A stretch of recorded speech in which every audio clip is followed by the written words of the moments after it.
Dito na guys, dumating na yung bike ko guys kasi yung isa kinuha sana ko, so nag-order na ako sa online ng isa naman para naman sa akin.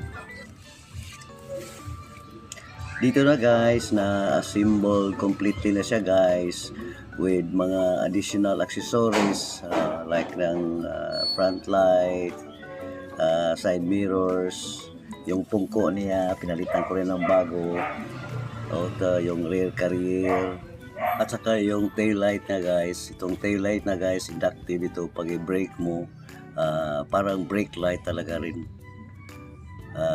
Rin yun yung sa anak ko rin, identical talaga yung dalawa. Yung kulay lang yung problema, yung diferensya, yung sa kanya pula, sa akin puti. So yun lang guys, thank you for watching.